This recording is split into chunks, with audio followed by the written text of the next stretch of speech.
Telugu Desam, Janasena, BJP, NDA ప్రభుత్వం అధికారంలోకి వచ్చిన తర్వాత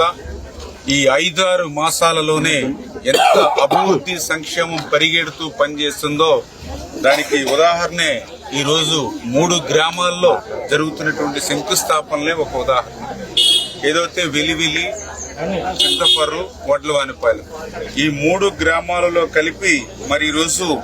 ఆర్డబ్ల్యూఎస్ అంటే ఏదైతే త్రాగునీరు కోసం అక్షరాల 2,31,00,000 రూపాయలు,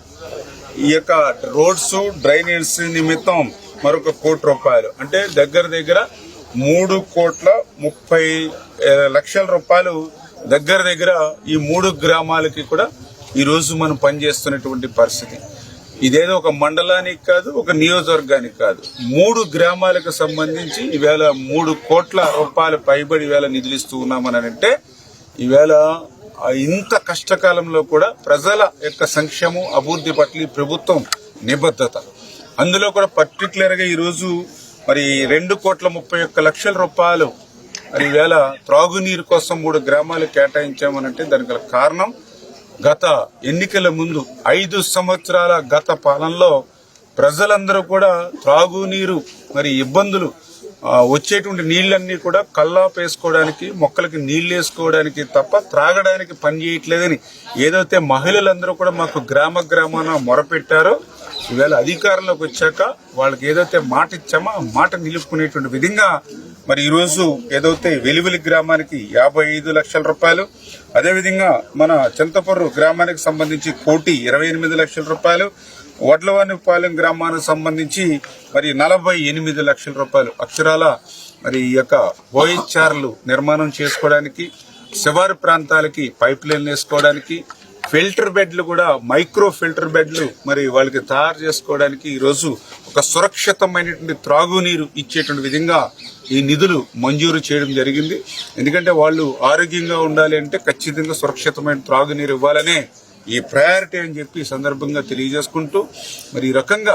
ఈ 5-6 నెలల్లోనే 14 లక్షల కోట్ల అప్పు ఈ ఆంధ్రప్రదేశ్ రాష్ట్రం మీద ఉన్నటువంటి స్థితిలో కూడా మరి ఇంత పెద్ద ఎత్తున అభివృద్ధి సంక్షేమం మరి పాలన చేస్తూ ఉంటే మరి ఈవేళ జగన్మోహన్ రెడ్డి ఓర్వలేనిటువంటి తనంతో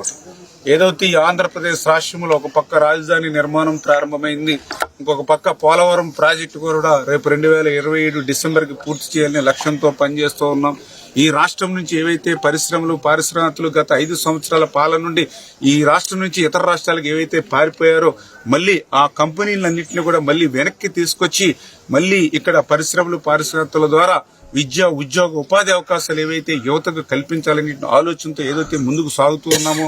మరొక పక్క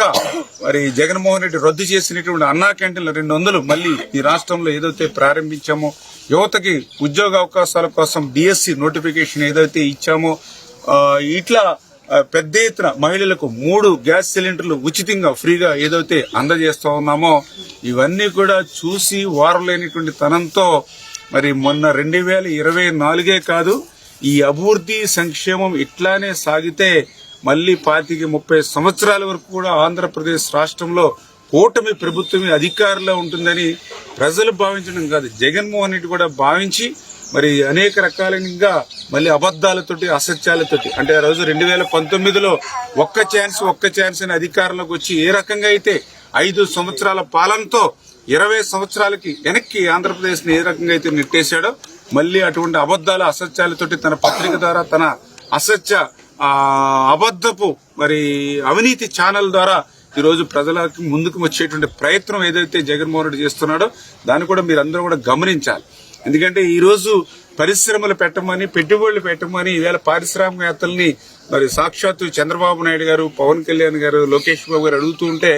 వాళ్ళు ఒకటే చెప్తూ ఉన్నారు, మళ్లీ జగన్మోహన్ రెడ్డి రాడనే ఒక గ్యారంటీ మీరు ఇవ్వండి అని చెప్తూ ఉన్నారు. ఎందుకంటే ఇప్పుడు మీరున్నారని చెప్పి మేము కోట్ల రూపాయలు వెచ్చించి ఇక్కడ పరిశ్రమలు పెడతాం, రేపొద్దున మళ్లీ ప్రజల్ని ఏమార్చి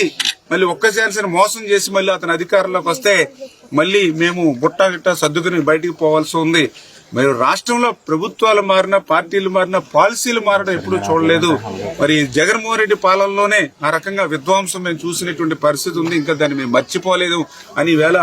మరి ఈ రాష్ట్రంలో పెట్టుబడులు పెట్టాలంటే మరి జగన్మోహన్ రెడ్డి చూసి భయపడేటువంటి పరిస్థితిలో ఉన్నారని అంటే గత 5 సంవత్సరాల్లో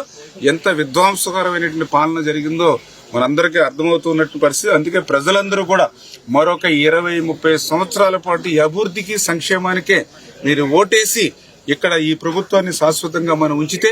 రేపు భవిష్యత్తులో 2047 కల్లా ఆ విజన్ ఆంధ్రప్రదేశ్ మళ్ళీ పూర్తయి మన ప్రపంచంలోనే మన రాష్ట్రం అగ్రగామిగా ఉండేటువంటి విధంగా ప్రజలందరూ కూడా సహకరించాలని చెప్పి మీ ద్వారా అందరినీ కూడా కోరుతూ ఉన్నాం.